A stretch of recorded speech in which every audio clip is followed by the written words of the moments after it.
McNeil at the 45 to the 50. Charlie Waters out of bounds at the 41 of Dallas.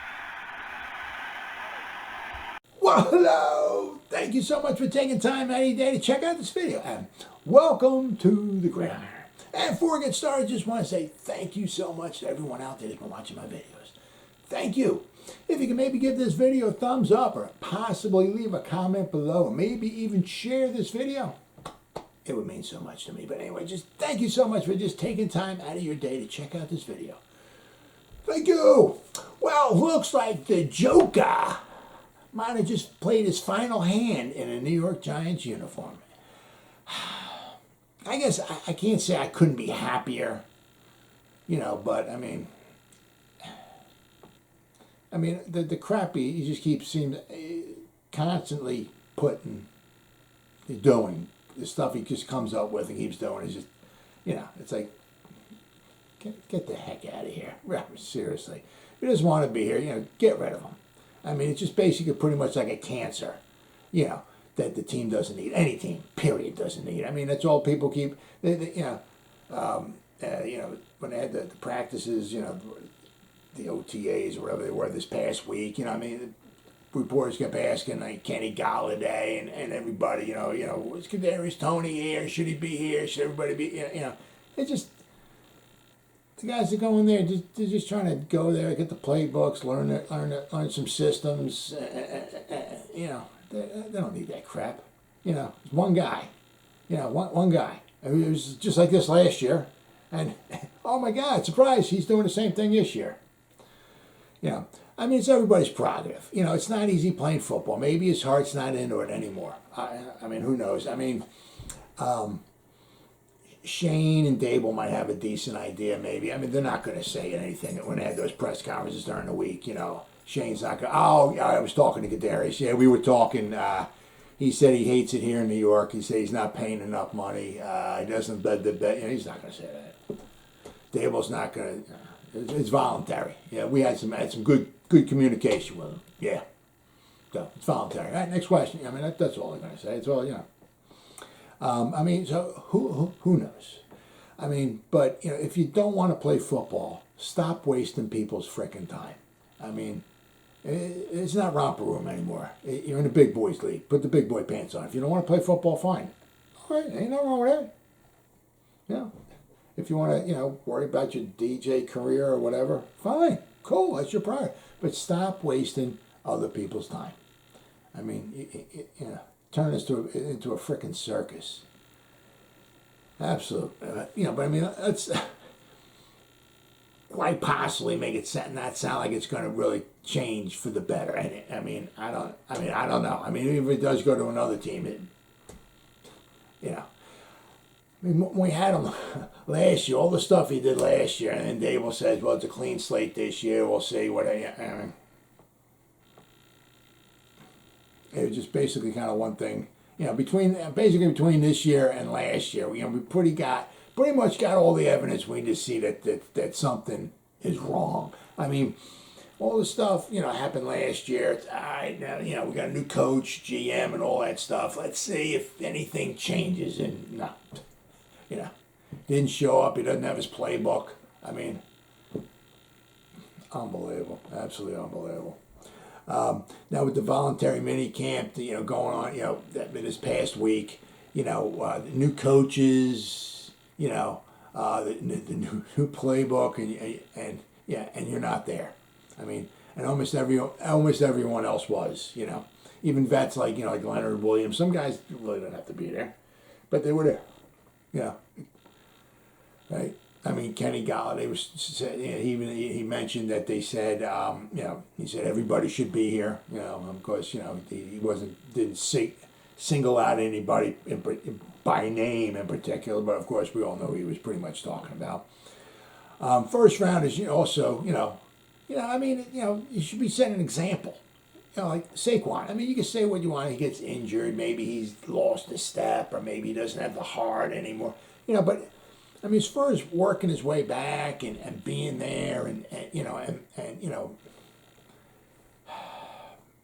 being a representative of the New York Giants, a first round, he's a class act. He's a class. I mean, I said you can say what he wants. Maybe you can say about him maybe what you want on when he's on the field, but guy's a class act. I mean, he's trying to set an example. He does a very good job of it.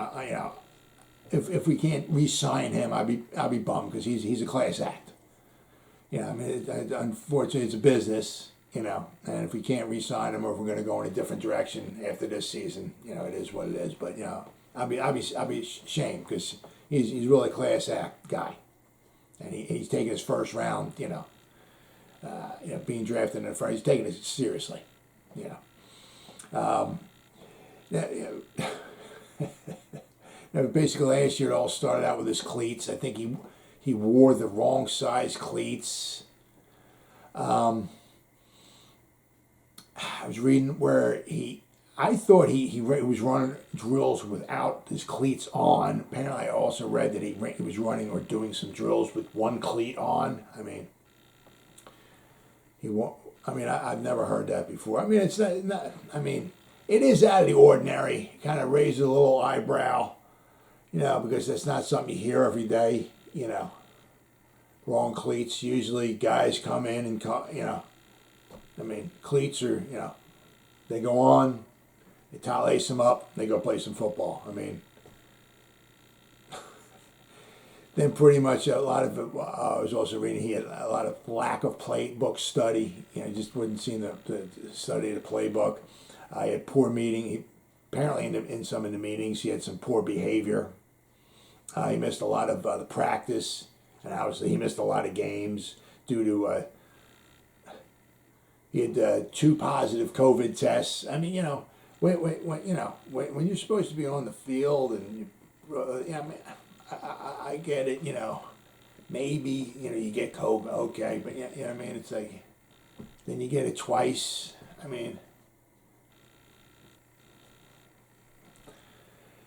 and of course he listed 6 different injuries last year. I mean, there's guys that play in the offensive line, defensive line, frickin' linebackers that go and smashing heads every frickin' play, tackling this, that, and, I mean, they're going to frickin' war, on the line of scrimmage there, blocking, tackling, running, diving, stretching, jumping, all, every frickin' play, and you don't hear nothing from them, I mean, maybe somebody tweaks a knee or something, maybe one time during it, I mean, they go out and play 60, 70, 80 plays and like the whole season long.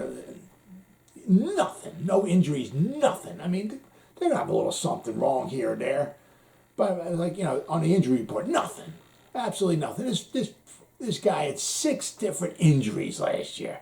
I mean, are you frickin' serious? 6?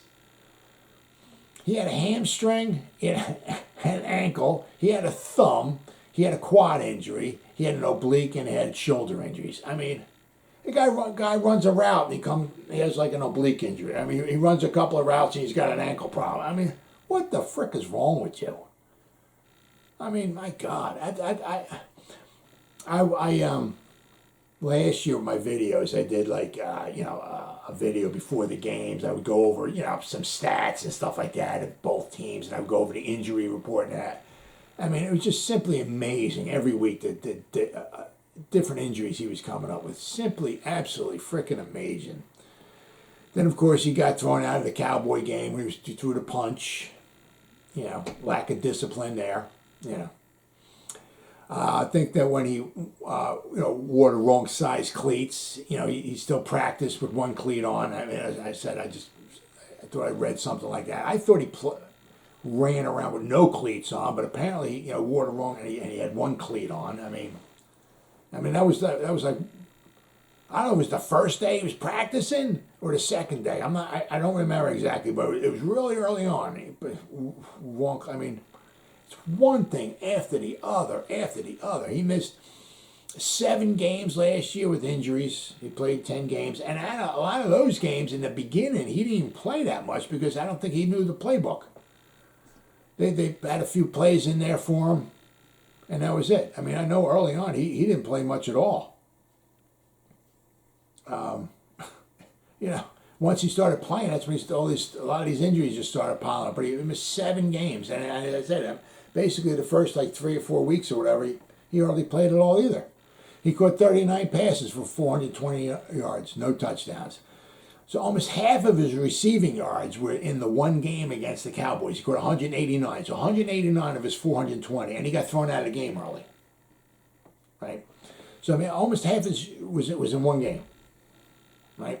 Not to mention his 10 receptions is a quarter of his receptions he had in one. He caught 10 passes against the Cowboy game. He had 39 for the whole season. So a quarter of his receptions were in one game. Then the next week against the Rams, I mean, it goes to show you, I mean, what talent he has. Against the Rams, I think it was the first drive of the game. He caught 3 passes, first drive. And he caught 10 passes against the Cowboys, got thrown out early. Comes in first drive of the game against the Rams, he catches 3 balls, and then he goes out with an injury. So basically, he played. I'm going to say, maybe 4 quarters between the Cowboys and the Rams, and he caught 13 passes for over 200 yards. Basically in one game. I mean, it just goes to show you. I mean, you see some of the film. He's out there running around against the Cowboys. I mean, they just couldn't cover. He got a guy running stride for stride with him. He takes a step, and he goes this way, and the Cowboy guy keeps going that way, and Kadarius Toney's like wide open. He catches the ball. Nobody near him. Nobody can cover him. That's simply amazing. Absolutely amazing. Then either he couldn't stay on the field because of injuries, or he didn't want to be on the field. Now, that you don't know. I mean, you know what I'm saying? I don't know what's going on up there, or who's in his. Who's talking to him, or who he is talking to? Who's filling his head with what or whatever? But I mean, it kind of makes you wonder if he really wanted to be on the field. I mean, is it hey, I think it was about $13 million. I think it was 13 something, over 13 million. I think it is, right? I got my money. So maybe lay back a little bit, play 4 years or something, and maybe my 4th year, maybe I'll go out and ball out. Maybe I'll get a nice big contract, and I'll really, so I don't know. I really don't know what the heck's going on.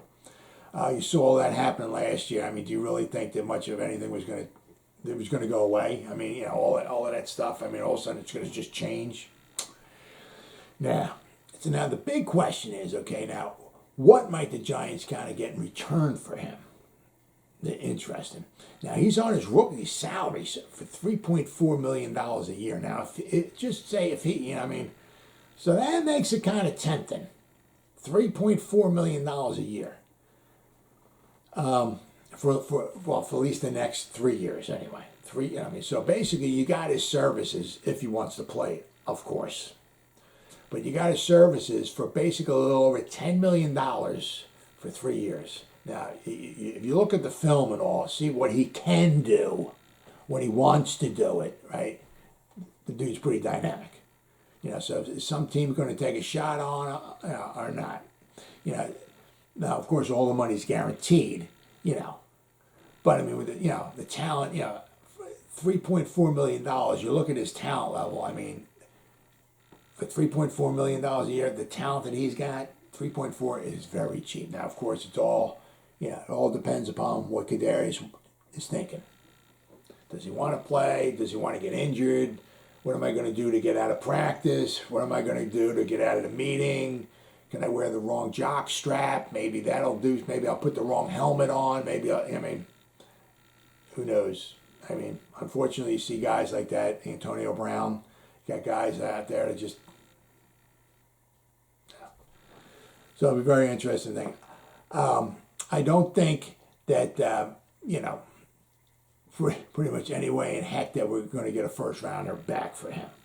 Not happening. I mean, if he played the way he could play, if he played a couple, maybe 2 or 3 seasons, and he really played really good, we might be able to get a first rounder in return for him. But the injuries he had, the games he was playing, in his head and all that stuff and everything, even with the talent that he has, there's no way we're getting a first round. I don't know if we get a second rounder for him, because now the other teams are kind of desperate now, where they know the Giants are kind of maybe desperate to get rid of him. Maybe somebody will offer, maybe, I don't know if we get a second for him, but hopefully maybe a third. But I mean, I can't say it's a win-win. The Giants will be getting rid of a cancer, but we might be giving a cancer to another team. I don't know if they want to take a chance on that. Who knows? But I mean, if we can get rid of him and get maybe a third rounder in return, there's a lot of good play. We can get somebody. I mean, maybe not going to get with his skill set in the third round, but we can get somebody in the third round. Who wind up providing for the Giants. So Joe Schoen has to try to show the teams and convince them to show them the Cowboy tape of how he caught 10 receptions for 189 yards in a Cowboy game. And maybe he'll get a second rounder to return for him. But it'd be interesting. I mean, as I said, I don't know. We got a little less than a week for the draft. I'm sure, if we can get rid of him as soon as humanly possible, he can get on another team, and if we get a draft pick in return for him, that would be huge. And not only that, if we can get rid of him, we'll be saving almost $3.5 million in salary. That would be huge. Then that would make keeping maybe James Bradbury a little bit easier. Possibly. Maybe we could restructure his contract or do something else. But if we get rid of him, we'd be saving a little over $3 million. We still got more money we got to come up with. But getting rid of Kadarius Toney would certainly help. And I said if we can get, I don't know if we can get a second for him, but I mean a third. If we can get a third in this year's draft for Kadarius Toney, that'd really be pretty good. Well, as always, guys, thank you so much for taking time out of your day to check out this video. You guys stay safe out there and go Giants. Woo!